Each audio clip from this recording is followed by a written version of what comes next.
banyak sekali hal-hal yang membuat kita untuk malas beribadah kepada Allah Subhanahu wa taala. Di samping kita memiliki sifat-sifat yang buruk yang Allah Subhanahu wa taala berikan di dalam jiwa kita. Di samping kita memiliki hawa nafsu yang senantiasa memerintahkan kepada perbuatan dosa dan maksiat. Di samping kita ada syaitan yang selalu membisikkan kepada jalan yang menyimpang dari ketaatan kepada Allah, mengganggu dari depan dengan cara melupakan tentang kehidupan akhirat, mengganggu dari belakang dengan cara memperindah kehidupan dunia, mengganggu dari kanan dengan cara memberikan syubhat-syubhat, mengganggu dari kiri dengan cara mengindahkan maksiat-maksiat, sehingga akhirnya kita pun senantiasa malas untuk beribadah kepada Allah Subhanahu wa taala. Malas mengerjakan yang wajib-wajib, apalagi yang sunnah-sunnah. Malas untuk salat wajib, apalagi untuk salat-salat sunnah, qabliyah, ba'diyah, duha, witir, tahajud, dan yang lain-lainnya. Malas untuk berpuasa Ramadan yang wajib, apalagi puasa-puasa yang sunnah, seperti puasa Senin Kemis, puasa Daud, puasa 13, 14, 15. Malas untuk membaca Al-Quran yang wajib, apalagi berzikir pagi dan sore, zikir setelah sholat.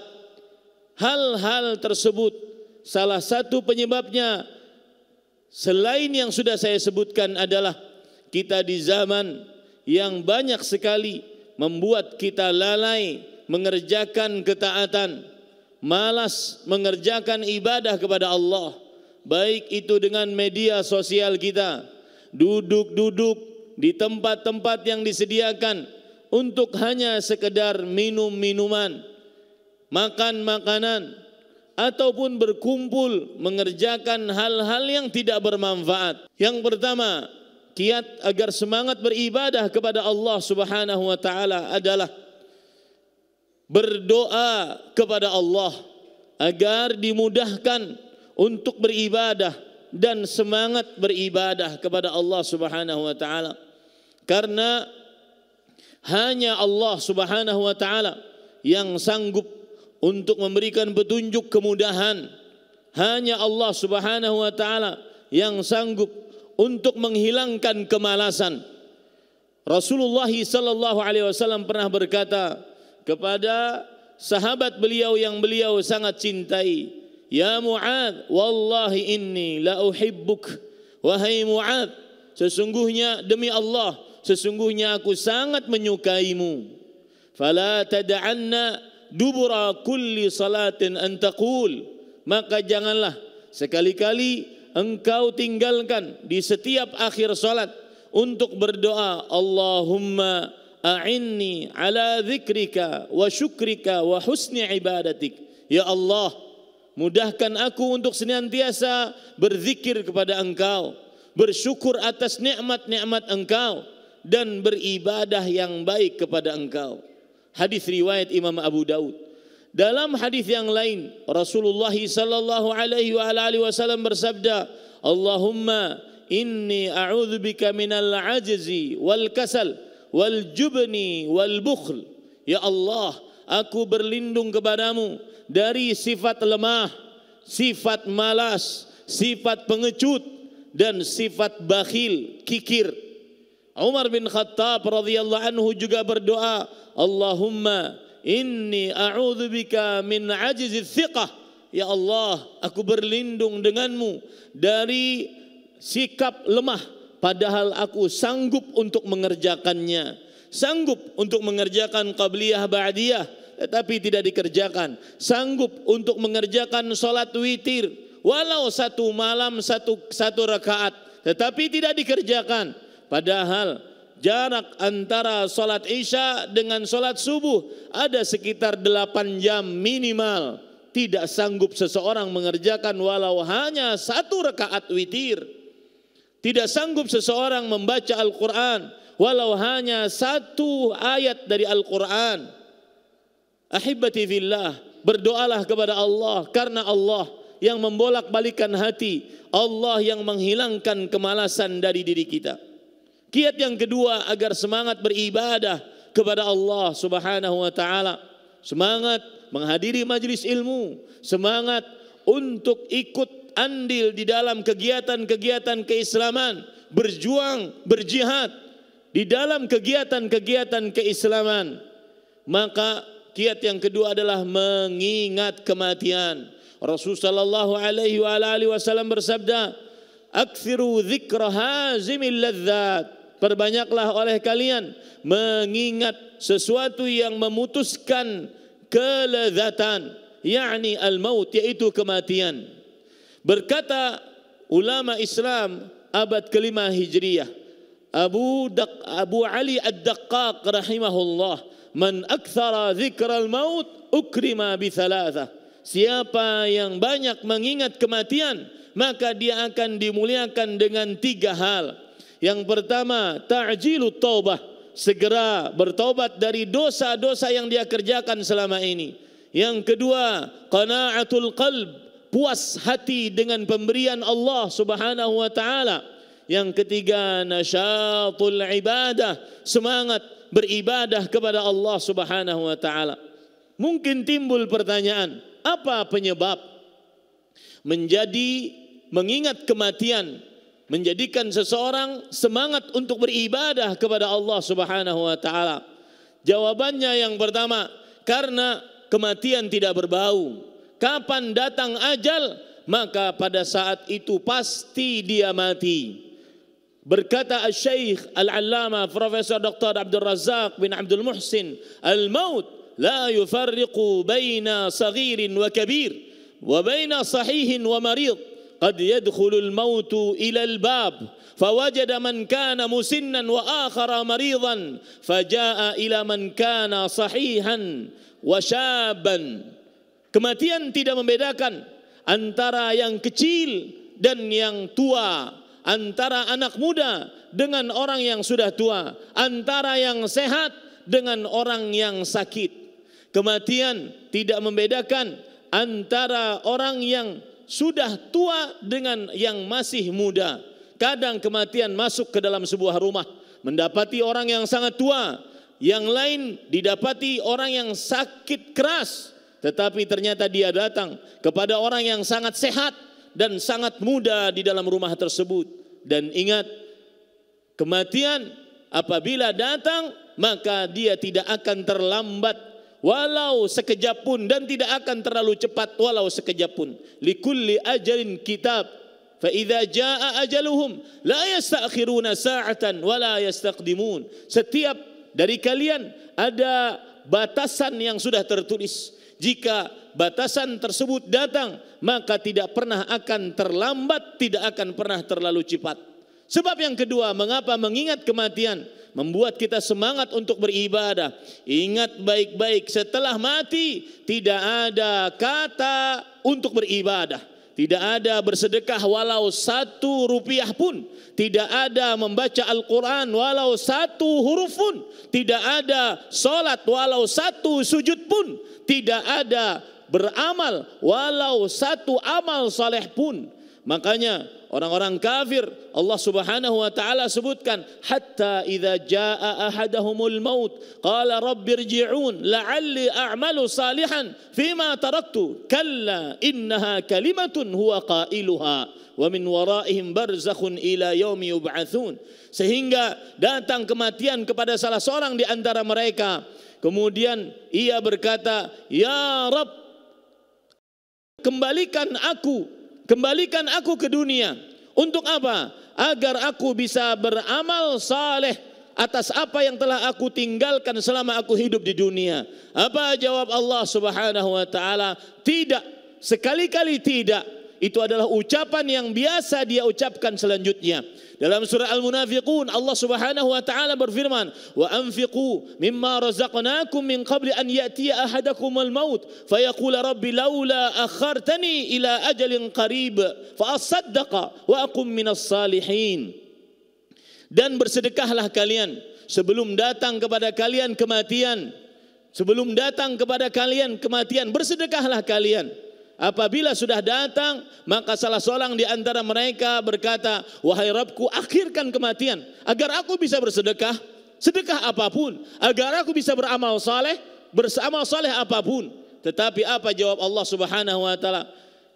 La yuakhiru nafsan idza jaa ajaluha. Sesungguhnya kematian seseorang tidak akan diakhirkan kalau sudah datang ajalnya. Inilah dua sebab mengapa mengingat kematian membuat seseorang semangat untuk beribadah kepada Allah Subhanahu wa taala. Kiat yang ketiga agar seseorang semangat beribadah kepada Allah Subhanahu wa taala, dan kiat ini adalah sangat luar biasa indah, yaitu kerjakanlah ibadah, maka niscaya seseorang akan dimudahkan untuk beribadah yang lainnya. Allah Subhanahu wa taala berfirman, "Fa amma man a'ta wa saddaqa bil husna fasanayassiruhu lil yusra." Adapun orang yang bersedekah kemudian dia fa amma man a'ta wa saddaqa bil husna, adapun orang yang memberi dan bersedekah dengan kebaikan, maka kami akan permudah dia untuk mengerjakan ibadah lainnya. Imam Ibnu Katsir rahimahullah berkata di dalam kitab tafsirnya, dan ini juga dinukil oleh Syekhul Islam Ibnu Taimiyah rahimahullah di dalam kitab beliau As-Safadiyah, "Inna min thawabil hasanah al-hasanatu ba'daha." Sesungguhnya termasuk daripada pahala sebuah amal saleh adalah beramal saleh setelahnya.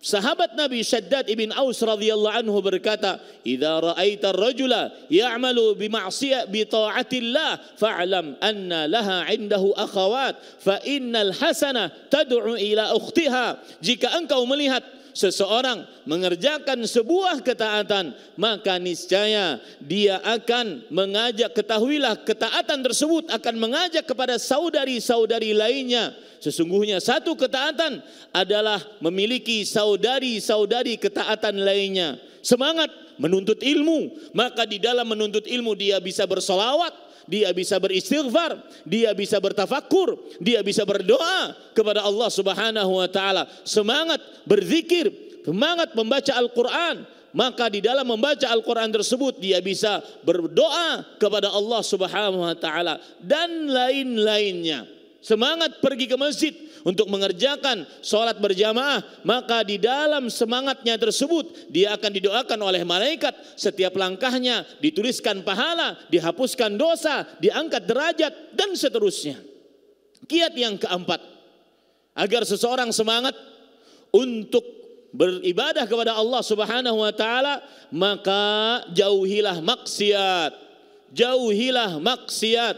Ada seorang berkata kepada Ibrahim ibn Adham, "Mali la aqumul lail fasifli dawaan." Wahai Ibrahim ibn Adham, sang imam, mengapa aku tidak bisa sholat malam? Sifati untukku sebuah doa yang saya sebutkan tadi. Walau hanya 1 rakaat witir di dalam 8 jam, tidak sanggup dia kerjakan. Sifati untukku obatnya. Apa obatnya? Maka beliau mengatakan, "La ta'sihi bin nahar wa huwa alladhi yuqidhuka bil lail fa inna qiyamil lail min a'zami syaraf wal 'asi la yastahiqqu dzalika syaraf." Jangan engkau bermaksiat di siang hari, padahal di malam hari dialah Allah yang membangunkanmu untuk bangun malam. Padahal qiyamul lail, salat tahajud ataupun salat witir adalah termasuk ibadah yang sangat agung di sisi Allah Subhanahu wa taala, dan seorang yang bermaksiat tidak berhak tidak pantas untuk mendapatkan posisi yang agung tersebut.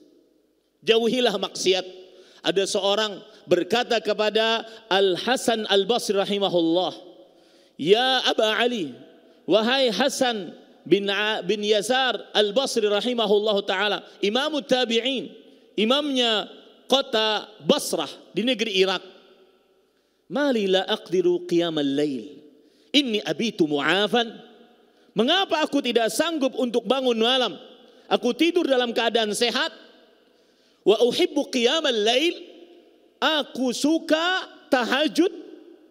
Aku suka tahajud. Wa uiddu tahuri, bahkan aku sudah siapkan segalanya untuk bangun lail, bangun malam. Malila aqumul lail. Kemudian beliau mengatakan, qayyadatka dzunubuk, dosa-dosamu mengikatmu. Dosa-dosamu mengikatmu. Al-Fudail Ibnu Iyad rahimahullahu taala mengatakan, "Idza asaita Allah bin nahar, falam taqdir qiyam al-lail, wala tasum an-nahar, wa huwa mukabbalun bidzunubik."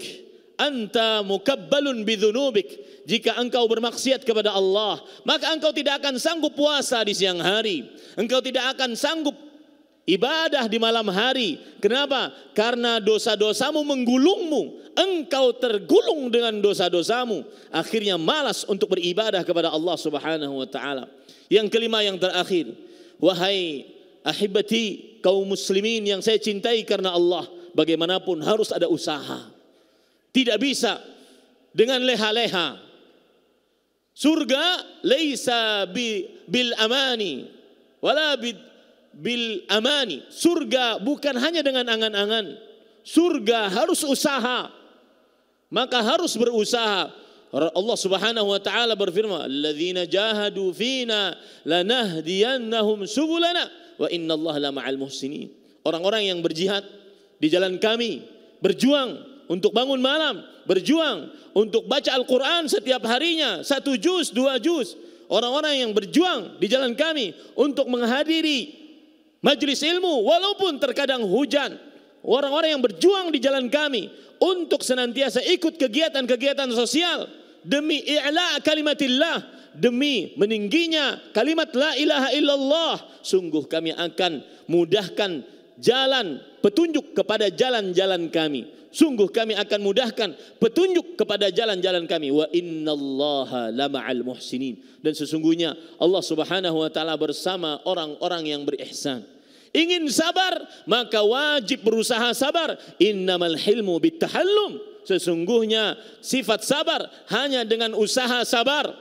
Ingin berilmu, maka wajib memaksa diri untuk duduk di majelis ilmu. Jangan malas. Innamal ilmu bitta'allum. Sesungguhnya ilmu dengan belajar ilmu agama.